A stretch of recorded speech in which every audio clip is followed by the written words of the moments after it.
आंखों से आंसू टपक टपक ही रहे हैं, मतलब बंद ही नहीं हो रहे कि मैं कुछ बोल सकूं क्लियर आप सभी के सामने। नहीं कर सकता। मैं आज 1 करोड़ भी महीने का कमाऊंगा तो मैं अपनी माँ को नहीं घुमा पाऊंगा। होने लगी। और एक गलती मैंने जो की है इसका मुझे जिंदगी भर पछतावा रहेगा। आज माँ की मृत्यु को 5-6 दिन हो चुके हैं। 6 तारीख को माँ का देहांत हुआ है। आज है 11 मार्च। कैसे समय बीत रहा है इसको ना तो एक्सप्लेन किया जा सकता है ना तो कोई समझ सकता है। अम्मा का इलाज लगभग में समाप्त होने वाला था। मेन कीमो था और 25 रेडिएशन थे। ये सब कंप्लीट हो गए थे, बस थोड़ा सा इलाज बचा हुआ था ब्रेगी थेरेपी करके कुछ। जब अम्मा ने मेन पड़ाव झेल लिया तब आगे के इलाज के लिए हम कितना उत्सुक थे, कितना खुश थे कि मेरी माँ का इलाज हो जाएगा और शायद मेरी माँ पहले जैसा स्वस्थ हो जाएगी और हम लोग बढ़िया से एकदम जीवन व्यतीत करेंगे माँ के साथ। लेकिन हमें इतना सा भी अंदाज़ा नहीं था कि शायद ऐसा कुछ हो जाए और सब कुछ ख़त्म हो जाए। 5 से 6 दिन हो चुके हैं। ऐसा लग रहा है ना कि माँ है वो हमें छोड़कर गई ही नहीं है वो हमारे बीच सोई है, गई होगी गांव में, बात कर रही होगी लोगों में। ऐसा बिल्कुल भी नहीं हम लोग मान पा रहे हैं कि माँ ही नहीं है हमारे बीच में। भरोसा ही नहीं हो रहा है। 6 दिन हो चुके हैं लगभग, तो 5 से 6 दिन हो ही चुके हैं। अभी देखो 5 दिन हो चुके हैं ना, सच बता रहे हैं। मोबाइल उठा के ब्लॉग बनाने तक की हिम्मत नहीं है। बोलने की सोच रहा हूँ, आंखों से आंसू टपक ही रहे हैं, मतलब बंद ही नहीं हो रहे कि मैं कुछ बोल सकूं क्लियर आप सभी के सामने। और मेरी मजबूरी है कि मैं ब्लॉग बनाऊं। अगर नहीं बनाऊंगा तो फिर मेरी बीवी बच्चों घर वालों का क्या होगा, घर का खर्चा वगैरह सब कुछ देखना है। अभी तेरहवीं आप लोग सुने ही होंगे, उसकी तैयारी भी करनी है और उसके लिए भी खर्चे लगेंगे, वो तो करना है। जो भी रीति रिवाज होते हैं मृत्यु के बाद उसको तो हम लोग को करना ही करना है, उसमें हमें कोई दिक्कत नहीं है यार। अब एक लास्ट हम लोग के पास मौका है कि माँ के लिए कुछ थोड़ा बहुत कर सके तो उसको तो हम लोग करेंगे ही, लेकिन फिर भी पैसे तो लगेंगे ही। बहुत हिम्मत जुटा के मैं कोशिश कर रहा हूँ कि बीच बीच में ब्लॉग्स डालता रहूँ। इसी से 2-4 पैसे मिलने वाले हैं तो ये हमारी मजबूरी बन जाती है कि हमें ये करना है। और सिर्फ मजबूरी नहीं, हमारा एक पैशन भी है, शौक़ भी है और अपना एक रोज़गार भी है इसको करने का, तो फिर हमें ये करना है। पता नहीं यार हमने कोई कमी कर दी थी क्या। अगर ये बात मेरी माँ शायद हो सकता देख रही हो ऊपर से, अगर उसके नज़रों में मैं ही अच्छा नहीं बन पाया हूँ तो भी अच्छी बात नहीं है यार। शायद हो सकता है कि मृत्यु के बाद लोग ऊपर से देखते हों कि लोग क्या कर रहे हैं अब मेरी मृत्यु के बाद। तो अगर माँ देख रही है तो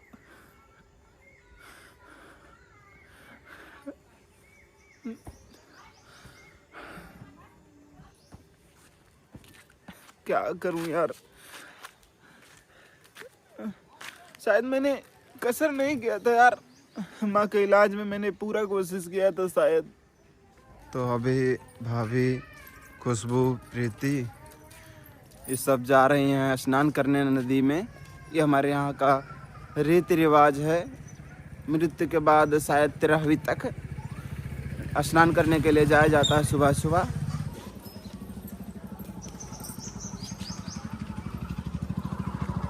पता है यार, अम्मा हमसे बता रहे थे कि पूरा जीवन गरीबी में बिता दिए हैं। घर ऐसा था कि छत से पानी टपकता था और जब हमारा बेटा पैसा कमाने लगा, घर बनवा दिया, तो अब बीमारी ने ही हमें जकड़ लिया और अब देखो हमारी माँ भी हमारे बीच नहीं रही। मैंने कितना खुशी से घर बनवाया था, सब कुछ जो भी किया था, आखिर किसके लिए किया था। आज हमारे बीच में माँ न रही। कितना अच्छा होता ना कि हम जो घर बनवाए हैं उसको बढ़िया से कलर पेंट वगैरह करवाते, बढ़िया से गेट लगवाते और अम्मा घर संभालती, इतने बढ़िया घर में अम्मा रहती, कितना अच्छा रहता। लेकिन कब सारे सपने बिखर जाते हैं, कब कोई अपना हमें छोड़ के चला जाता है। यार देखो, अभी घर बनवाए हुए मुझे 2-3 साल भी नहीं हुआ। अभी घर का काम मेरा बाकी ही है ना, तो सीढ़ी बन पाया हमारा। मुझे पैसों की दिक्कत थी, इसलिए मैं सीढ़ी नहीं बनवा पाया था। और अभी देखो ढंग का ना बाथरूम बन पाया हमारा, जो एक परमानेंटली बाथरूम। वो भी घर में बहुत सारी कमियां थी, लेकिन ये था कि हमारा पहले से घर काफ़ी बेहतर है। जो हमारा छत से पानी टपकता था अभी, लेकिन वैसा कुछ सीन नहीं है। अब मैं पूरा ज़िंदगी गरीबी में बिता दी, और जब अभी वक्त आया कि बढ़िया से घर में रहना है, तो हमारी अम्मा ही नहीं रही हमारे बीच में। कितना खुशी से मैं ये घर बनवाया था, मेरी माँ रहेगी, मेरी माँ के लिए ये कमरा फिक्स है। माँ के लिए मैं टीवी लाया कि माँ मेरी अच्छे से देख सके। सिर्फ मैं माँ के लिए ही टीवी लाया था, ना हमें शौक है टीवी देखने का, ना पिताजी को। सबके पास एक एक मोबाइल है। अम्मा को मोबाइल चलाना नहीं आता था, उसको ये भी नहीं आता था एक कैसे लिखा जाता है, दो कैसे लिखा जाता था, कुछ नहीं आता था उसको। बस वो टीवी में अपना सीरियल देखती थी, उसके लिए टीवी लाए थे। कितनी प्यारी थी मेरी माँ ना, कितनी अच्छी थी।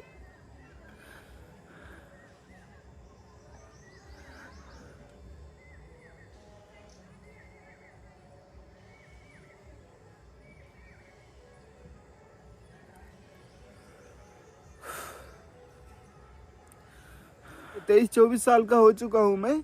अभी तक कभी ऐसा नहीं हुआ था कोई अपना हमें छोड़ के गया हो। इतना साल उम्र बिताए घर में। अभी हम लोग को स्टेबल हुए हुए अभी 2 साल हुआ है, लगभग 2-3 साल हुआ है कि हम लोग अभी गरीबी से कुछ हद तक उभर गए हैं। ऐसा नहीं कि बहुत अमीर हो गए हैं, सब कुछ हासिल हो गया। अभी बस घर बनवाए थे, जो जो सबसे ज़्यादा ज़रूरी होता है घर हमारे लिए, वो बनवाए थे। बस उतना ही किए थे अपने जीवन में। माँ के लिए कुछ किए भी नहीं। क्या किए हम माँ के लिए? ना तो माँ को पूरी दुनिया दिखाए, कुछ कुछ नहीं किए यार।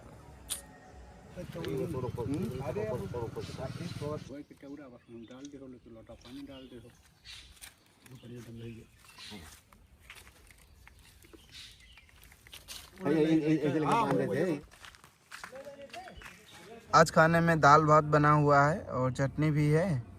थोड़ा फीका खाना बनता है 13वीं तक।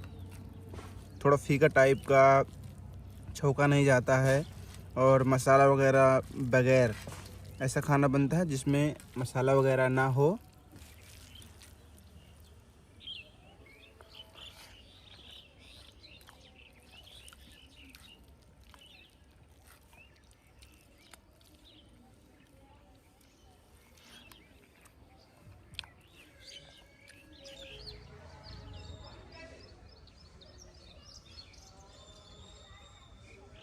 ये एक यादगार पल है हम लोग के लिए। अम्मा के साथ में ही इसको हम लोग लिए थे।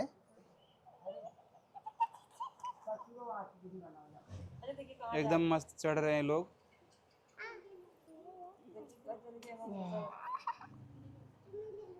चुम्मी ना ले। और अभी वक्त आ चुका है कि वो खाना बनेगा जो अम्मा को पसंद था। अम्मा बोलती थी बनारस में, बाबू लिट्टी चोखा ले आओ, लिट्टी चोखा ले आओ। अम्मा का पसंदीदा खाना बन रहा है।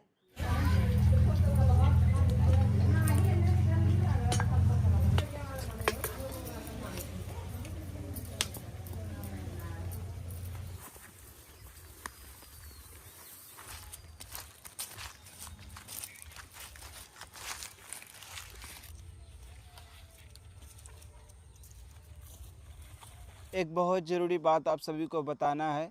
मेरी माँ अब हमारे बीच में नहीं है। हमेशा पछतावा रहेगा मुझे कि मेरी माँ नहीं है अब हमारे साथ।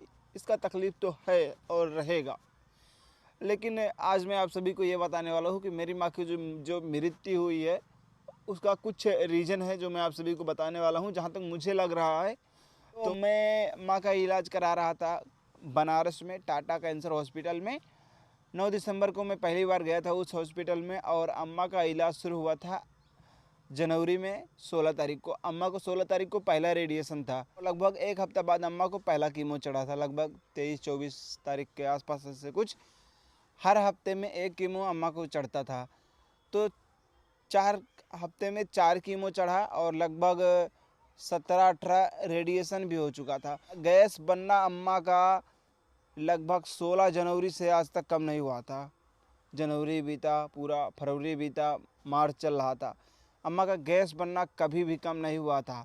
और जैसे कि आप सभी को पता है दोस्तों कि कैंसर पेशेंट को जब कीमो चढ़ता है तो उसके बहुत बहुत भयानक साइड इफ़ेक्ट्स होते हैं, और इसके अलावा कैंसर का शायद कोई इलाज भी नहीं है। तो ये मजबूरी हो जाता है हम लोग का कि हमें कीमो चढ़वाना ही है पेशेंट को। 4 कीमो चढ़ने के बाद अम्मा का हालत इतना ठीक ठाक था कि हमें इतना लग रहा था कि अब मेरी माँ लगभग में 90-95% चांस था कि ठीक हो जाए। और ये बात डॉक्टर ने भी हमें कही थी कि अगर इस तरह का कैंसर पेशेंट आते हैं तो उसमें 100 में 90-95 लोग पूरी तरह से ठीक हो जाते हैं। अम्मा को 5वां कीमो चढ़ा तो हर कीमो के 2 दिन बाद बहुत खतरनाक पेट दर्द होता था अम्मा को, और 4 कीमो में 2 दिन तक लगातार दर्द हुआ था। अम्मा झेली थी, हम ऐसे आंखों के सामने से तड़पता हुआ माँ को देख रहे थे। सोचो कितना तकलीफ भरा वो समय होगा, एक बेटा अपने माँ को ऐसे तड़पते हुए देखे और कुछ ना कर सके। हर कीमो के बाद अम्मा को इमरजेंसी में एडमिट करना पड़ता था, तब जाके हालत नॉर्मल होती थी। लेकिन जब 5वां कीमो अम्मा को चढ़ा तो जब मैंने इमरजेंसी में मैं ले गया तो 3-4 घंटा ग्लूकोज चढ़ा, इंजेक्शन चढ़ा, जो भी होता है। तो अम्मा को जब हम लेकर आए रूम पर, लगातार 5 घंटे तक बहुत भयंकर दर्द हुआ। फिर हम ले गए इमरजेंसी में, फिर जब लेकर आए तो कुछ हद तक नॉर्मल दिखा। अब अम्मा का बचा था 2 रेडिएशन, 25 तारीख को रेडिएशन था, 25 फरवरी को, 26 फरवरी को। ये दोनों रेडिएशन कंप्लीट कराने के बाद 27 तारीख को एक इंजेक्शन और 26 तारीख को एक इंजेक्शन लगना था, जो कि 4 घंटे का लगभग था, और इसका दाम भी 4,000-5,000 करके कुछ ऐसे था। लगभग मान के चलिए कि 2 दिन का 10-12 हज़ार रुपया इंजेक्शन का सिर्फ लगा था। अब 27 तारीख को जब चढ़ा तो हम लोग सोचे कि अब घर निकल लेते हैं, चूँकि अम्मा को बहुत दिक्कतें हो रही थी। अम्मा बहुत ज़्यादा एकदम घुटन महसूस कर रही थी, एकदम परेशान हो गई थी। हमने सोचा अम्मा को गाँव घुमाते हैं, अम्मा का बहुत इरादा था गाँव घूमने का। हमने सोचा अम्मा गाँव का वातावरण देखेगी, शायद उसको अच्छा लगेगा। लेकिन हमने सोचा था कि अब कीमो का दर्द खत्म हो जाएगा, ग्लूकोज चढ़ा, इंजेक्शन चढ़ा है, शायद कम हो जाएगा। अम्मा को घर लाए, अम्मा का धीरे धीरे दर्द बढ़ने लगा। हम दवा खिलाते रहे लेकिन कुछ खास असर नहीं किया। तो 5 मार्च को हम कॉल लगाए हॉस्पिटल में कि मेरी माँ का हालत बहुत नाजुक है और मुंह में छाले पड़ गए हैं, खाना नहीं खा पा रही है अम्मा को, बिल्कुल खाए पिए रह रही है और 2 दिन से यही हाल है और दवा वगैरह कुछ नहीं असर कर रहा है। डॉक्टर बोले कि मैं यहाँ से कुछ नहीं बता पाऊँगा, आपको यहाँ लाना पड़ेगा।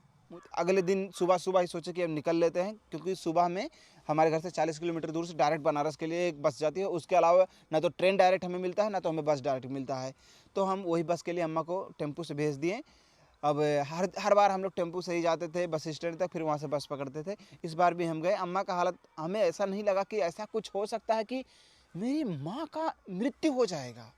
लगभग 30-35 किलोमीटर पहुँचे। सच में मैं उस बातों को मैं कैसे बताऊं, मेरे भैया ऐसे बोल रहे थे कि माँ कुछ बोलना चाहती थी, और ऐसे माँ का दम तोड़ना मैंने आंखों से देखा है। सोचो मतलब कितना तकलीफ भरा समय, वो एक बेटा अपने माँ को ऐसे सिचुएशन में देखे कि वो इस दुनिया से जा रही हो, हमें छोड़ के जा रही हो। मतलब मेरे भैया पर क्या बीती होगी उस समय। तो इन सब से जहाँ तक मुझे लग रहा है कि मेन है यही कि मेरी माँ कीमो नहीं झेल पाई है।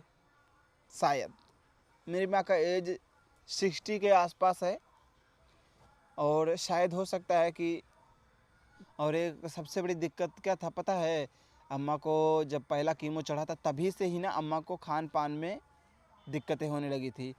सोचिए लगभग 1 से 1.5 महीना अम्मा सही से खाना नहीं खाई थी, और इतना उम्र होने के बावजूद वो 4 कीमो बढ़िया से झेल ली थी, लेकिन 5वां में वो अपना धीरे धीरे हिम्मत तोड़ने लगी। और एक गलती मैंने जो की है, इसका मुझे ज़िंदगी भर पछतावा रहेगा कि माँ को मैं लाया घर पर तो मैं लोगों से मिलने दिया कि लोग आए हैं मेरे माँ से मिलें, जो भी बातचीत करना है गाँव वाले सब करें।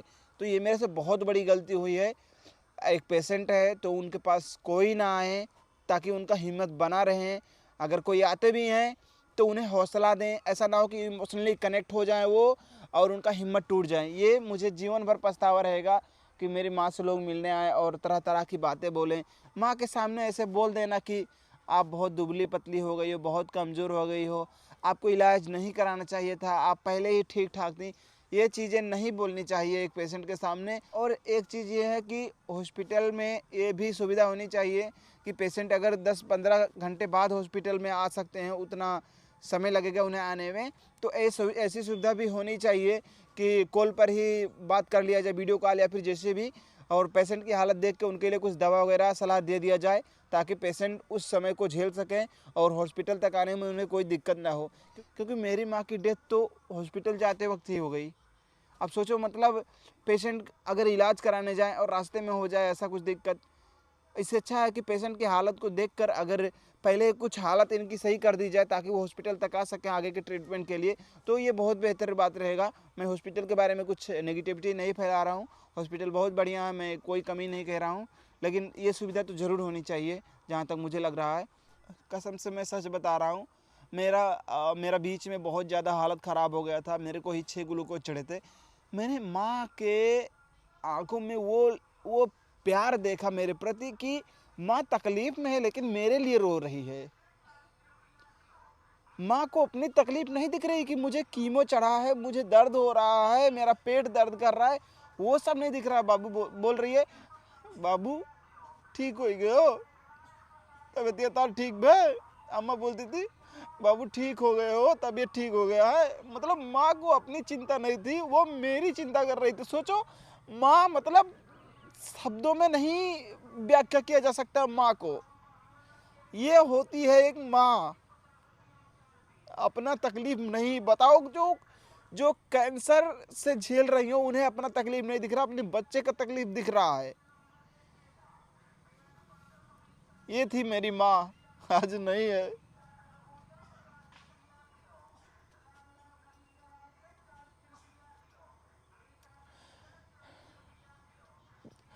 बहुत बहुत मुश्किल है हम लोग के लिए अभी का समय काटना, बहुत बहुत मुश्किल है। मैं बता नहीं सकता, मैं जाहिर कर ही नहीं सकता कैसे भी करके। ठीक है दोस्तों, आप लोग अपना ख्याल रखिएगा, अपने माँ का। माँ है तो उसका कदर कीजिए और हर एक सपना पूरा कीजिए माँ का। आज माँ नहीं है तो मैं पैसे भी कमा लूँगा ना, तो जो एक खुशी होता है माँ को घुमाना, ये सब नहीं कर सकता। मैं नहीं कर सकता। मैं आज 1 करोड़ भी महीने का कमाऊँगा तो मैं अपने माँ को नहीं घुमा पाऊँगा। तो माँ है तो आप प्लीज़ आज से ही अपने माँ की इज्जत कीजिए और जो उन्हें पसंद हो खिलाते रहिए। मेरी माँ ने, ये मुझे पता है, वो तकलीफ़ अब मुझे महसूस हो रहा है। हालांकि मैंने जीवन भर में कोई ऐसा गलती नहीं किया है कि माँ के प्रति मेरे लिए कोई हेट कर सके, चाहे आप लोग, चाहे टोला पड़ोसी या गाँव के लोग। लेकिन फिर भी इतना लाड प्यार करो कि फिर बाद में पछतावा ना रह जाए किसी चीज़ का। Thank you.